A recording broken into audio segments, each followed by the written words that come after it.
So good day mga kapatid, kamusta po kayo sa ating pag-aaral sa mga oras na ito? Purihin po ang Panginoon na muli niya tayong pinagkalooban ng magandang panahon na muli tayong makakapag-aral ng kanyang mga salita.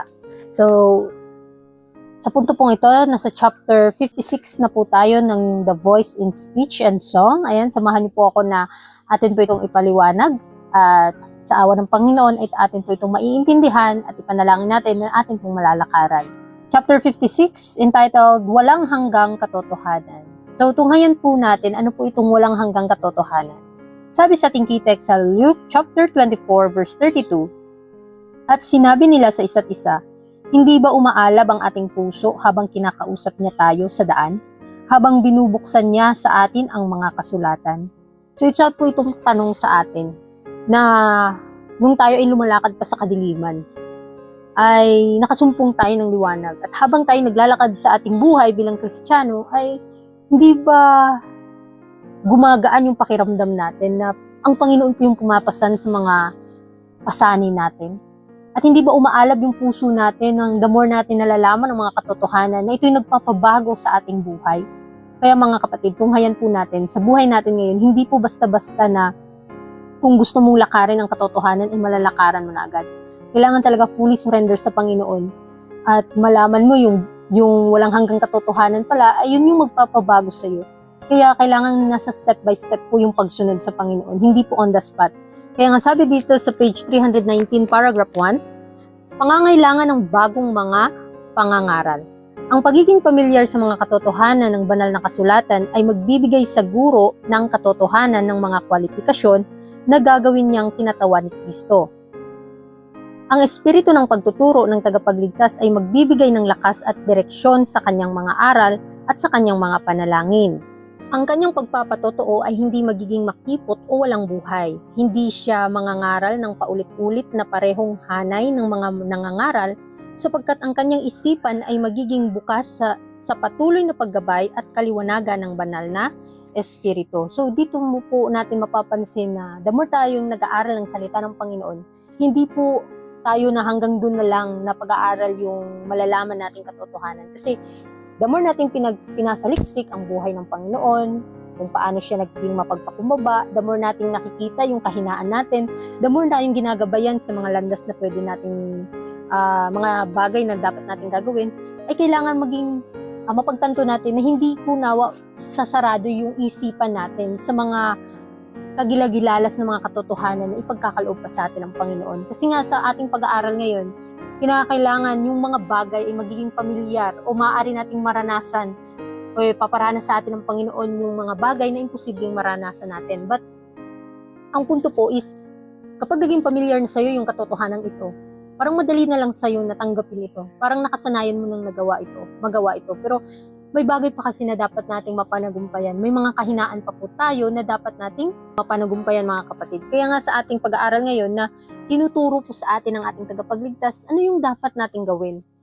Dapat nating sasabihin o dapat nating isasalaysay, lalong-lalo na sa programang ito. Hindi po ito basta-basta. Kasi yung pag-aaral natin, step by step, hindi mo agad ito mauunawaan sa isang pag-aaral lang. Kailangan mong tuunan ng pansin yung pag-aaral na ito. Kailangan mong maisabuhay ang bawat liwanag na ito. Kasi dito natin makikita yung kabuluhan ng katotohanan na ito ba'y nagpapabanal sa buhay natin. Kaya nga sabi nga, di ba, sa ating napag-aralan noon na magiging walang silbi ang katotohanan na nalaman mo kung hindi mo ito malalakaran. Kaya nga, kailangan fully surrender tayo sa Panginoon sa dapat nating gagawin at sa dapat nating iwasan at sa dapat nating sundin na kalooban niya. Kaya kailangan patuloy tayong maghingi ng gabay sa banal na espiritu para atin pong mas lubos na maunawaan ano yung kanyang kalooban. Kaya nga sabi pa sa John 8:32, at malalaman ninyo ang katotohanan at ang katotohanan ang magpapalaya sa inyo. So tayong lahat ay we are in prison dahil sa kasalanan. Kaya nais ng Panginoon na maging malaya tayo.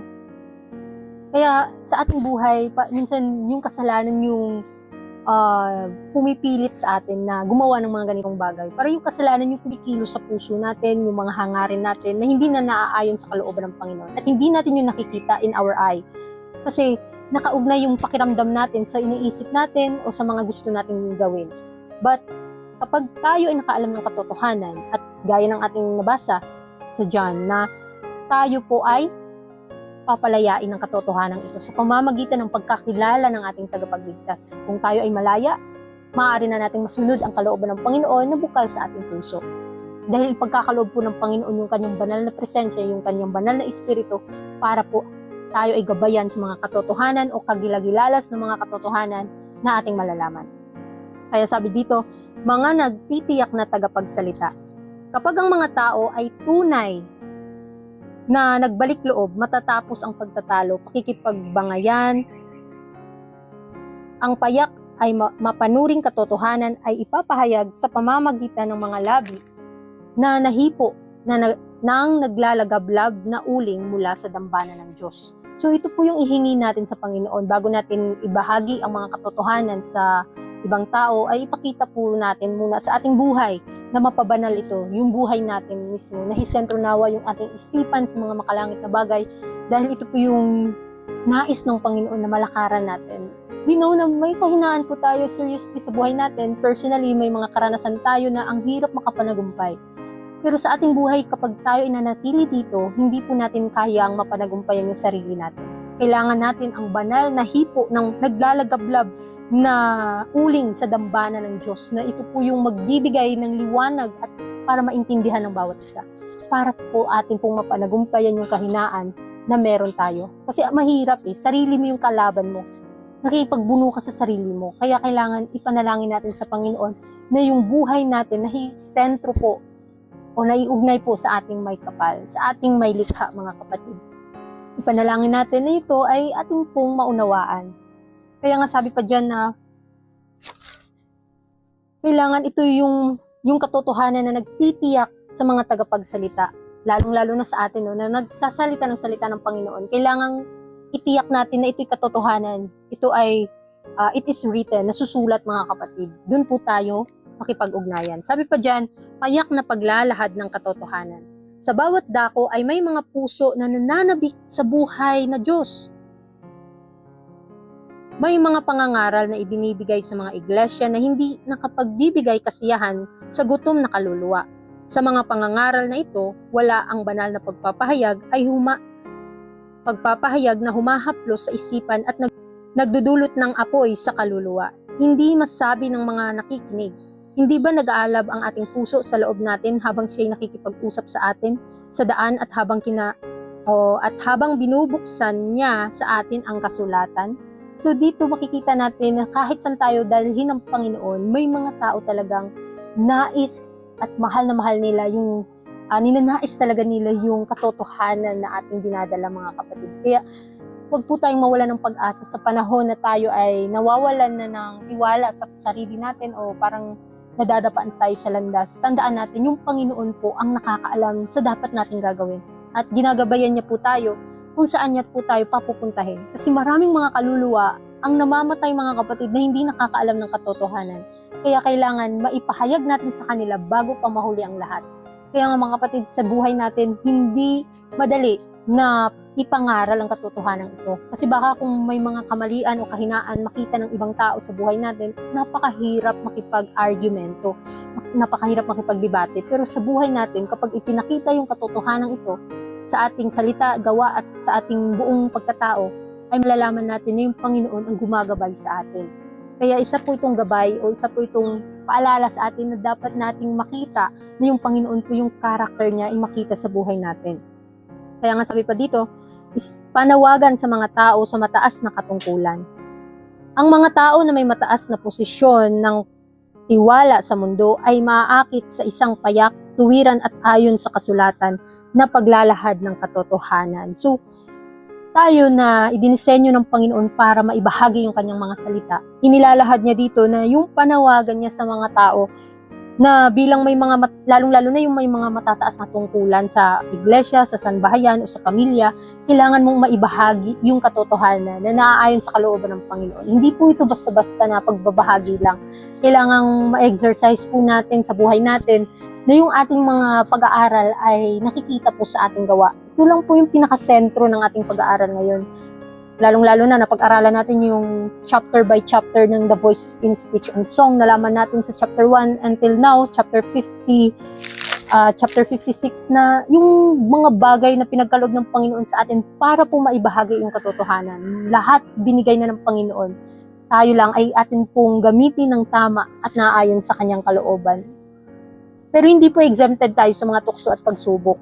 Lalong-lalo na kapag gumagawa tayo sa kalooban ng Panginoon, ay napakadaming tukso. Kaya wag po tayong mapanghinaan. Kaya nga, sa pagpapatuloy po sa ating pag-aaral na ang paglalahad po ng katotohanan sa buhay ay kailangang maibahagi na naayon sa kalooban ng Panginoon. Kaya nga sabi dito sa The Voice in Speech and Song, page 320, paragraph 2, tinig na parang trompeta. Ang tunay na ministro ng Ebanghelyo ay hindi tatayo sa harap ng mga tao upang magsalita ng malalambot na salita o magpahayag ng kapayapaan at kaligtasan. Nauunawaan niya ang mga panganib na banta sa kaluluwa at inihaharap niya ang katotohanan gaya ng nasa kay Kristo. So ito po yung pinakamabisa na dapat nating malaman, na ipahayag po natin yung katotohanan na gaya na yung karakter ni Kristo ay ipahayag natin, na isigaw natin na parang trompeta. Yung tunay na nag-aaral ng Ebanghelyo ay hindi tatayo sa harap ng mga tao upang magsalita ng mga magaganda lang na salita, yung parang nakakaakit na salita. Kailangan maging corrected din po tayo, koreksyonan po natin yung mga nagkakamali. Huwag po tayong maging kung ano yung nais ng ating mga kapatid, ay yun na lang at hanggang dun na lang. Kailangan, kung ano yung mali, ay kailangan ipakita sa kanila na mali at kasalanan. Kaya nga sabi sa Isaiah 58 verse 1, sumigaw ka ng malakas, huwag mong pigilin. Lakasan mo ang iyong tinig katulad ng isang trompeta. Harapin mo ang aking bayan sa kanilang pagre-rebelde at ang angka ni Jacob kasama ng kanilang mga kasalanan. So, ibahagi natin, isigaw natin, ipakilala natin ang ating Panginoon sa kanila at makikita nila na ang mga gawa pala ng mga taong ito ay mga kasalanan. So sa atin din bilang taga-salaysay ng salita ng Panginoon, tunghayan po natin, saliksikin po natin ang ating mga sarili kung meron po ba tayong mga bagay na dapat pang baguhin sa buhay natin. Kasi hindi po madali at napakadami pa nating kahinaan. Kaya nga, kailangang ibahagi natin ng may pag-ibig ang katotohanan at sila na po ang bahala na yung banal na espiritu na po yung bahala ang humipo sa buhay o sa puso ng tao. Kaya nga sabi dito, ang katotohanan ay nagmumula sa kanyang mga labi ng malinaw, payak at tiyak, na parabang buong paniniwala niyang ang mga salitang sinabi ay magiging lasa ng buhay sa buhay o sa kamatayan tungo sa kamatayan. Ang mga salita ng ministro na alam niyang taglay niya ang espiritu at kapangyarihan ng Diyos ay magigising sa konsensya ng kanyang mga nakikinig.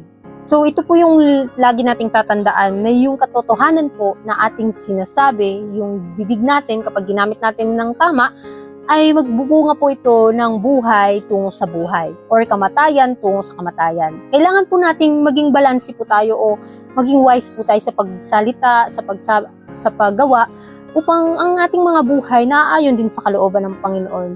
Sa sarili natin mga kapatid, mahirap po talagang mapanagumpayan yung kahinaan natin sa pagsasalita o panayreklamo tayo sa mga bagay-bagay. Kailangan talagang ihingi sa Panginoon na kailangang maging mapagpakumbaba tayo at may pasensya mga kapatid. Kasi maraming mga papahintulot ng Panginoon na maranasan natin ng mga tao, punong-puno sila ng pagrereklamo o kahit sino. Na kapag ito yung naranasan natin, makikita natin na ganito pala din ako. Nagrereklamo din pala ako. Ganito yung kahinaan ko. So, kailangan ko itong mapanagumpayan.